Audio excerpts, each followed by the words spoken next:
Hey everyone and welcome back to my channel. I'm Dhivenya, I'm from Malaysia and I'm currently a mechanical engineering student in France. So if you've clicked into this video, you're probably wondering if it's worth it to get an iPad in engineering school. In this video, I'm going to be talking about why I got an iPad, how I take notes as an engineering student on the iPad, and my personal experience after using the iPad for 2.5 years. Let's get into it. I made the switch 2.5 years ago before entering engineering school for a couple of reasons. The first motivating factor was going digital. See, in my 5 years of studying in France, I lived in 4 different cities and had practically had to move like 6 times. So when you move around that much, the last thing you want is to be dragging all your heavy files and notes with you to every city that you move to.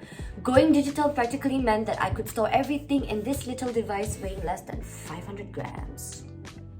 Which also meant that it was a lot more portable compared to my machine of a laptop, which was not very practical to be taking along with me when on the move. Besides the digital factor, I also wanted to use my iPad to edit videos.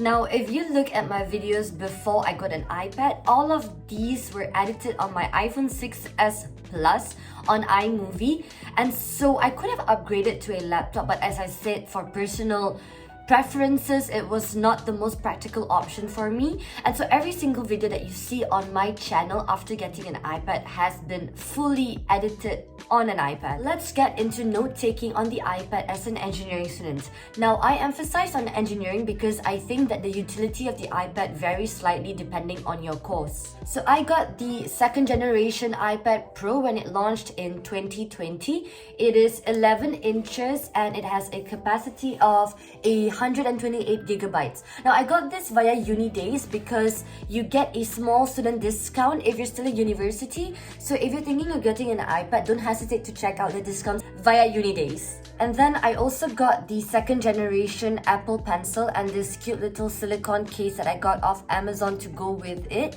for extra protection. And I also got the smart folio keyboard so that I'll be able to switch between writing or typing depending on the situation. For the screen protector, I actually got this Kent paper version from Amazon for 22.99 euros, and it comes in 2 pieces, so each piece is slightly less than 12 euros. And I've definitely noticed a significant difference in the note-taking experience because this screen protector has like a paper feel to it. Now, I know that many YouTubers recommend Paperlike, but if you're looking for something that's slightly less pricey compared to Paperlike, this is definitely a good option. Now that we've got the accessories sorted out, let me show you my note-taking system on the iPad Pro. I only use one note-taking app, which is GoodNotes, that I got off the App Store for 10.99 euros. And of course, I did my research to compare like the other note-taking applications, but GoodNotes was the one that was the most suitable for me because of its organizational methods. So on my GoodNotes homepage, I have my first level of my organizational system where I have different folders for different content, for example, uni, YouTube, my recipes and stuff. And let's get into my uni folder. So here we have the second level of organization where I have each folder for each semester at uni. And as we can see, the autumn 2022 folder is start because it's the semester that I'm currently in. And here we have each folder for every single subject that I'm taking this semester. So if we go into one of the modules, for example, my project management module, I have also divided the class into 3 different folders: the lecture notes, the project, and the tutorials that I have. So for example, in my lecture folder, I have the slides of all my lectures and some additional notes as well. So as you can see, the organizational method on GoodNotes is really good because you get to classify everything in different folders and also have different notebooks for the type of notes you want to take. And personally, that's the kind of organizational style that suits me, which is why I chose GoodNotes. So for the paper template, when I take notes, I like using the ruled narrow template that is proposed on GoodNotes because I've always been used to writing on single line paper, but when I do maths, for example, I like using the squared template. Now let me show you the different pen settings that I use when note-taking on GoodNotes. Now, GoodNotes allows you to save up to 3 different types of pen thickness. I personally like writing with 0.45 with the ball pen in blue when I take notes. And for the different types of pen, GoodNotes also proposes 3 types. So first you have the brush pen, which looks like this. As you can see, it's very sensitive towards the pressure that you apply when writing. And then you have the ball pen, which is what I use for my note taking. And then you also have the fountain pen, which is slightly less sensitive than the ball pen. Now I'm going to be showing you guys the way I take notes based on the different types of subjects, whether it's problem-solving based subjects, reading subjects, or learning a new language. So now let's start with the problem-solving subjects. These subjects for me require for you to apply mathematical formulas and do a lot of calculations. So let me show you an example from my fluid mechanics tutorial. So first what I can do is I go to the PDF containing all the questions. I can take a screenshot of the question in particular, copy it, and then I just go over to my notebook and I can paste the question and voila. So normally when I'm doing my tutorial, I just highlight all the important information that is pertinent to the question. During the tutorial, I go ahead, solve the question, and when I'm done, I like to box up the answer and fill it up with some color. So to be able to do this on GoodNotes, all you have to do is go to the pen setting, draw and hold, and then you just have to select these 2 options.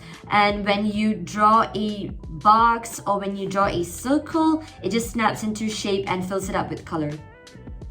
And now for the next part of the question, I'm supposed to draw a graph based on the equation that I have obtained here. As you can see, I've color-coded the different forms of my graph based on the different components on my equations. Personally, I'm a very visual learner, so being able to classify things according to the color just helps me learn things a lot faster. Now, before getting an iPad, I used to have a pencil case just for my colored pens and highlighters.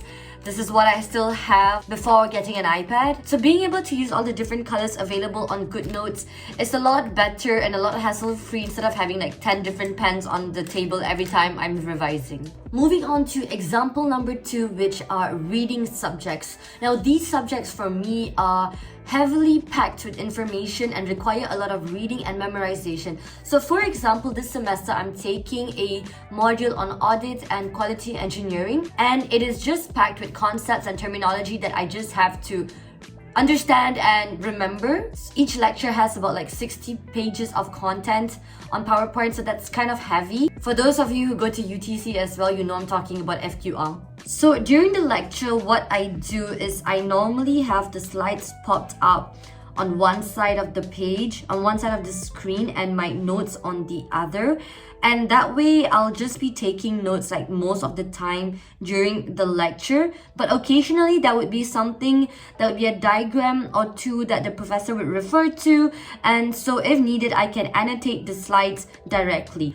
And I emphasize on annotating directly because I get to jot down what was explained in the way that I have understood it, if you will. And this usually comes out as very visual notes, and it's not exactly very pretty, as you can see. But once again, it is based on how I've understood it at that moment and how my brain has decided to interpret it and write it out again. And so what I usually do after the lecture is I transfer those raw notes onto my notebook in a more organized and neat manner. Another cool thing that you can do on the iPad is you can directly copy and paste images directly onto your notebook. So this is great for me because I am a visual learner, so this functionality just helps me like concretize whatever I've been learning in that moment of time. For the last example, I'm going to be showing you guys how I take notes during language classes. Now, little fun fact about me, I've always wanted to be a polyglot since I was 12, so I currently speak 7 languages. Well, I speak 4 fluently: Malay, English, French, and Indonesian, and I'm still trying to master the other 3, which is Spanish, Italian, and Tamil. So I actually started teaching myself Spanish and Italian before deciding to take formal lessons at uni. So for language classes, I use a different template which is called the Cornell template. As you can see, it's divided into 2 columns. On the right side, which is wider, I use it to take down my notes and to complete exercises. And on the left side, which is narrower, I write down all the new words that I learned during the lesson. And in that little space in the bottom, I usually jot down homework or any crucial points from the lesson of the day. I also wanted to say that for those of you who are auditive learners, don't hesitate to check out Notability as well, which is sort of like the competitor application for note-taking. And one of the features that I found very interesting is that you're able to record the lecture when the lecturer is speaking. So when you write down things, you have the recording in real time. So if you're an auditive learner, that is a feature that could be interesting for you. Now that I've explained why I got an iPad and how I've been using it to take down notes as an engineering student, I'm going to share with you guys my general thoughts. So overall, the iPad is an excellent device for note-taking. It has definitely optimized my note-taking process, and I've also managed to swap all of this for this. Video editing has also been a lot more solid on the iPad compared to the iPhone, no surprises there. And I've also noticed an overall increase in terms of my organizational system. Now, I did not dive into this aspect in the video, but the iPad has definitely helped me stay on top of a lot of things. Like, I literally have my whole life programmed into this little device. For example, just being able to schedule my different activities and my reminders eases a huge part of the mental burden, because once it's recorded and jotted down, I don't have to worry about forgetting or reminding these certain things. Last but not least, I of course use my iPad as an entertainment device for Netflix and whatnot, and the sound system on this thing is impeccable. So in conclusion, the iPad serves me as a television, a notebook, a calendar, and also my laptop. Now, don't get me wrong, I still do use my laptop, especially when I need to work on multiple different tabs or when using Microsoft Office and Google apps, because the functionality of those apps are still slightly limited on the iPad. But besides that, and besides using the iPad as a second screen, this device here literally accounts for most of my activities. I understand that the iPad is a huge investment, so if you're sure that you're going to be able to maximize its functions, then I'd say that it is definitely worth it. Hey, you've made it to the end of the video. Thank you so much for making it this far. Whether you're considering getting an iPad or if you're just curious, I hope that this video has been able to give you some sort of input. So if you did find this somewhat interesting, please drop a like and do subscribe to my YouTube channel if it has not been done yet. It will definitely help me a lot. That's all for this video. See you next time. Ciao!